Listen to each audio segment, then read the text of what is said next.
Yooyaa harka fuunee kabajamtoota hordoftoota maatii miidiyaa sagalee obbo akkam jirtan nagaan keenya jaalalaa bakka jirtan itti sinaa qabu fulbana 17 barkumaa fi 22 sagantaa teenya eegallee jirra. Miseensi YouTube chaanalii keenyaa hin taane subscribe gochuun nutti makamaa isiniin jecha like fi share gochuun turtiin keessan nu faana ta'u. Gabaasa keenya irraa keessatti injifannoo oboon galmeessaa jiruu fi lola kaabaa Itoophiyaatti mootummaa federaalaa Itoophiyaa fi TPLF gidduutti gaggeeffamaa jiru ilaalchisee gamtaan Awurooppaa fi Ameerikaan maal akka jechaa jiran akkasumas dararaa mootummaan bilisiginnaa hawaasa hongee miidhamee jiru deeggarsa raayyaa ittisa biyyaaf jechuun midhaan qarshii fi sangoota kaadiree fi kaabineen milishaa hidhattee hawaasa irratti saamiinsa gaggeessaa jiran udulee teenya irraati hamma dhuma qophii teenyaatti nu waliin turaan afeerraa teenya.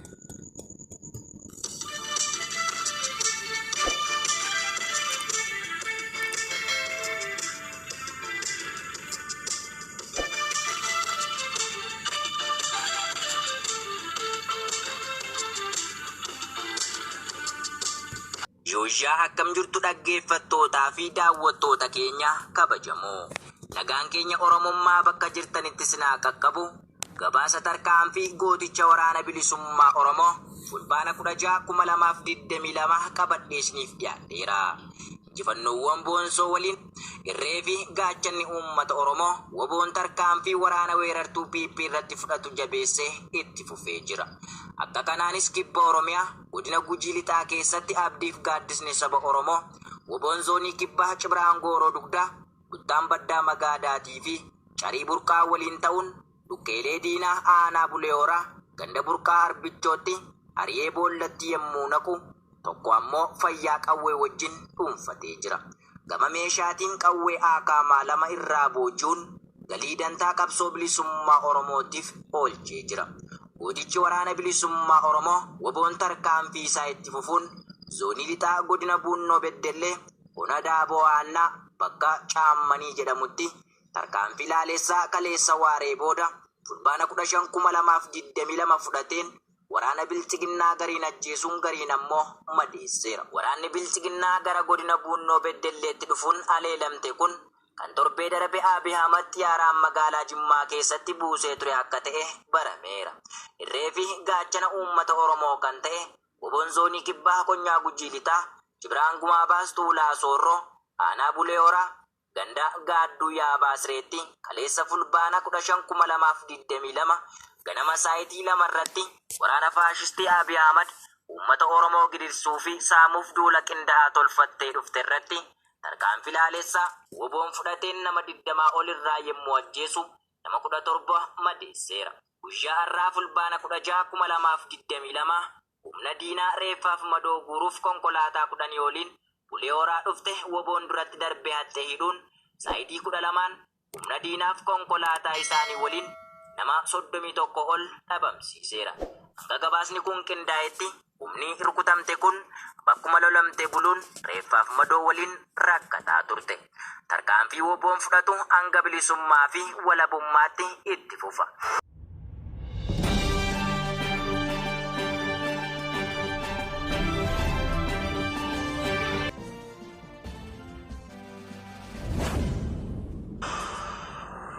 Ministeera dhimma alaa Ameerikaanii Dibraaz Itoophiyaatti gamalachiitti lolli hatattamaan akka dhaabbatu waamicha dhiyeessan. Ameerikaan lola naannoo Tigraayitti mootummaa federaalaa Itoophiyaa fi TPLF gidduutti waggoota 2 guutuuf deemaa jiruun yaaddoon natti dabalaa dhufeera jechuudhaan ibsa yoo baastu kun kan jalqabaa miti. UN gamtaan Awurooppaa fi gamtaan Afrikaa faachis akkanuma yeroo garaagaraatti ibsa baasaa turanii jiru.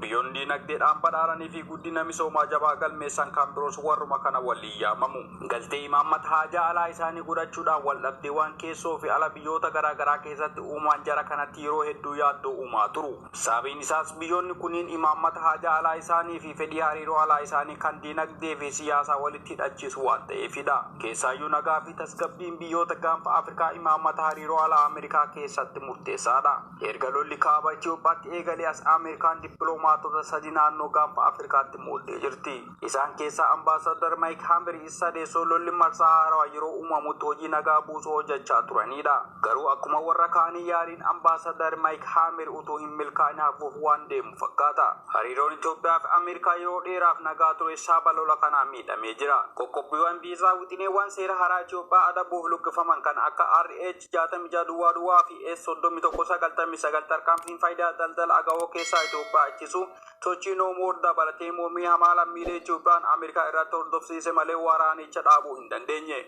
Dubbiimaan ministeera dhimma alaa Ameerikaa Ned Price akka jiranitti Waashingtan mootummaan Itoophiyaa fi humnoonni Tigraay waraana battalumatti akka dhaabanii fi karaa dippiloomaasii gamtaa Afrikaatti waliigaltee mariin akka hordofan waamicha dhiyeessee jira. Haa ta'u malee gareewwan lamaan dhuma baatee gayyaa keessa lola deebi'anii akka jalqaban wal kumachuu malee lola qabatamatti dhaabanii hin agarsiifne. Ergamaan addaa gaanfa Afrikaa ambaasaadar Maayik Haamer erga torbaan darbe keessa Itoophiyaa dhufanii TPLF marii araaraatti deebi'uudhaaf akka jirtu beeksiftee turte. Barumsa naashinaal ibsa dubbii himaa ministeera alaa Ameerikaa har'a fulbaana 16 bara 2022 baase akka jedhetti lolli kun amma akka dhaabbatu Ameerikaan cimsitee hojjechaa jiraachuu ibsee jira. Qondaalli TPLF Geetaachoo Raddaa ammas ergaa Tiwiitara isaa irratti maxxansanii mootummaan Abiy Ahmad waraana dabalataa gara Eertiraa ergaa jiraachuu himee jira. Itti dabaluun tarkaanfiin kun loojikii idilee kan faallessuudhas jedhan. Eertiraan miseensota humna of eeggannoo kan umrii isaanii hanga waggaa 55 ta'ee fi hojiiwwan garaagaraa irratti hirmaatanii jiraatan akka waraanatti makamaniif waamicha dhiyeessuu maddeen himanii jiru. Akka maddeen kunneen jedhanitti magaalaa guddoo biyyattii Asmaraa keessatti kamisa kaleessaa fulbaana 15/2022 baay'een isaanii sa'aatiiwwan keessatti akka qophaa'aniif itti himamuudhaan karaa daangaa Itoophiyaa waldaan geessuutiin adda waraanatti geeffamuun maddeen BBC Tigirfaatti himanii jiru. Asmaraadhaan alatti humni eeggataa kun bakkuma jiranii akka waajjiraalee muummee isaaniitti gabaasa taasisaniifis gaafatamanii jiru. Humnootiin nageenyaa bakkeewwan garaagaraatti namoota dhaabuudhaan miseensota waraanaa duranii ta'uu dhiisuu isaanii sakattaa kan jiran ta'uun yoo himamu, haalli kunis maatiiwwan hedduu irratti sodaa fi yaaddoo uumuunsaa kan hin namne ta'uu maddeen dabaluudhaan eeranii jiru. Kana malees miseensonni humna of eeggannoo muraasni meeshaalee kan akka uffata halkanii fi qabduu bishaanii kan mataa isaanii qabatanii akka dhiyaatan gaafatamu maddeen kunneen BBC'tti himanii jiru. Sababa kanaan ijoolleen obbolaa fi haadholiin wayita bu'aa abbaa warraa isaanii yookaan obbolaa isaanii gaggeessan argamu maddeen kunneen dabaluudhaan himanii jiru. Maddeen BBC akka himanitti gareen tokko tokko kamisa kaleessaa fulbaana 15/2022 gabaasa gochuun bobbaafamuu qophii ta'uu himee jira. Eessatti bobbaafamu kan jedhu irratti odeeffannoon dabalataa kan hin jirre yoo ta'u, waamicha kanarraa hafuun kan hin danda'amne ta'uu fi sababa kamiyyuu qabaatan irraa hafuun akka hin danda'amnes eeramee jira. Labsii kanaan booda namni tokko dhokatee yoo manatti hafe sababa kamiiniyyuu yoo ta'e manni jireenya isaa irratti kan cufamu ta'uu fi maatiin isaa alatti darbamee akkasumas maatiin isaa kan hidhamu ta'uunis eeramee jira. Hojjettoonni kaampaanii nageenyaa Salaam kanneen waajjira UN eegan waamicha kanaaf waan deemaniif kaampaanichi furmaata osoo jala hin deemin barbaadachaa kan jiru ta'uus himee jira. Mootummaan Eertiraa yeroo baay'ee tajaajila waraanaa dirqamaa itti fufuun kan qeeqamtu yoo taatu, waamichi Eertiraatti bana taasifte kunis tarii walitti bu'iinsa cimsu mala jedhamuunis sodaatamaa jira. Eertiraatti sababa fayyaa fi kanneen birootiin yoo ta'een alatti lammiileen biyyattii umrii isaanii hayyamu hunduu tajaajila waraanaa biyyaalessaa keessatti hirmaachuun dirqama. Aangawoonni Itoophiyaa fi Eertiraa dhimma kanarratti yaada akka kennaniif gaafatamanii hanga ammaatti deebii hin kennine. Haa ta'u malee aangawoonni Eertiraa humnooti TPLF isaan irratti haleellaa raawwachuu akka barbaadu himataa jiru. Mootummaan Isaayyaas Afawarqii qajeelfama kana kan baasan waraana Itoophiyaa fi humnooti TPLF gidduutti deebisee eegalee keessatti loltoonni Eertiraa hirmaataa akka jiran TPLF himannaa erga dhiyeessee booda guyyoota muraasa dura ajajaan waraana TPLF Jeneraal Taaddasaa Warradee loltoonni gamtaa Eertiraa fi Itoophiyaa shiraaroo dabalatee naannoo Tigraay kan biraa qabachuu isaanii TV naannichaa irratti dubbachuu isaanii ni yaadatama. Haaluma wal fakkaatuunis gamtaan Awurooppaa waraana kanarratti waraanni Eertiraa hirmaataa jiraachuu himuudhaan biyyi ollaa Eertiraa waraanicha keessatti hirmaachuun ammoo yaalii Itoophiyaatti nagaa buusuuf taasifamaa jiru irratti gufuu ta'eera jechuudhaan ibsa baasee ture. Mootummaan Itoophiyaa ibsa fulbaana 15/2022 baaseen gamtaan Awurooppaa kun akka isa mufachiisee himuun ni yaadatama. Fandiin mallaqaa idil addunyaa koree liqaa Itoophiyaa irraa deebii gurmeessuu fi gorsa teeknikaa kan kennu yoo ta'u, aangawoota Itoophiyaa waliin marii dabalataa kan gaggeessu ta'uu dubbii himaan fandichaa kamisa hima. Daawwannaa hojjettoonni IMF Itoophiyaatti gaggeessaniin karoora biyyattiin qabdu ilaalcha keessa galchuudhaan sagantaa fandii fuuldura irratti mari'achuudhaaf qophaa'uu dubbii himaan IMF ibsa kennaniin himanii jiru. Ibsichi yeroo mariin kun gaggeeffamuu danda'u ilaalchisee odeeffannoo bal'inaa kan hin ibsin yoo ta'u, haala tibbana lafarratti mul'ataa jiru itti dhiyeenyaan hordofaa kan jiru ta'uu fi saffisaan gara nagaatti deebi'uun akka jiraatu abdii qabna jedhaniiru. Dubbii himaan dhaabbatichaatti dabaluudhaan fandichi koree liqeessitootaaf deeggarsa ogummaa barbaachisu kennuudhaaf walitti dhiyeenyaan hojjechaa jiraachuu fi akkasumas kan hojjetu ta'us ibsanii jiru. Mootummaan Abiy Ahmad qarqaarsa namoomaa fi liqaa maallaqaa dhaabbileen addunyaa garaagaraatiin kennamu baasii waraanaaf oolchaa jira jechuun komatamaa jira.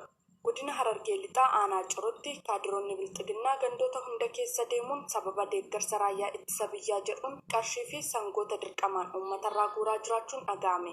Jiraataan magaalaa Ciroo tokko fulbaana 15 bara 2022 odeessa raadiyoonii Dirree Shaggariif qoodaniin kaadiroonni mootummaa bilxiginnaa gandoota aanaa Ciroo hunda keessatti bobba'uun uummata gooxiin qooduun sababa gargaarsa raayyaa ittisa biyyaa jechuun hawaasarraa qarshii fi sangoota dirqiidhaan guuraa jiraachuu himan. Akka maddi keenya jedhanitti gandi tokko baay'ina lakkoofsa gooxii of keessaa qabuutiin qarshiis ta'ee sangoota kan gumaachuu yoo ta'u, kana madditti uummanni hanqina roobaatiin rakkoo hamaa keessatti kufee jireenya gadadoo keessatti osoo argamu sababa deeggarsa waraanaatiin dirqisiisanii qarshiirraa guuruun daranuu rakkoo hawaasaa hammeessee jiraachuu himan. Gandi tokko gooxii 20 yoo qabaate sangoota 20 yookaan qarshii 500 hanga 600 kana jechuun gooxii tokkotti qarshii 25,000 hanga 30,000 kaabinee fi milishaa gaachana sirnaa jedhamu qawwee qabatee uummata walitti qabuun dirqamaan irraa guuraa jiraachuu himan. Araddoota aanaa Ciroo kanneen akka Waddeetti, Waaccuu Bosoqaa, Waaccuu Gillee, Eltokkee, Arbooree, Hormaatii, Madhichoo fi araddoota biroo hunda keessatti gochaa wal fakkaataan maqaa deeggarsa waraanaatiin uummata saamuu itti fufee jiraachuu maddi keenya eeranii jiru. Saamichi kun dhaadannoo biyya keenya diigamuu jalaa oolchuuf dirqama keenya baane raayyaa ittisa biyyaa haa tumsinu jedhu ta'uun kan himan maddi keenya namni dandeettii qarshii jedhamee kaffaluu hin qabne akka waan kaffaluuf fedhii hin qabnetti deeggaraa Abaawo Shaneeti jedhamee farrajamuun dararaa guddaa uummata irratti raawwachaa jiraachuu himan.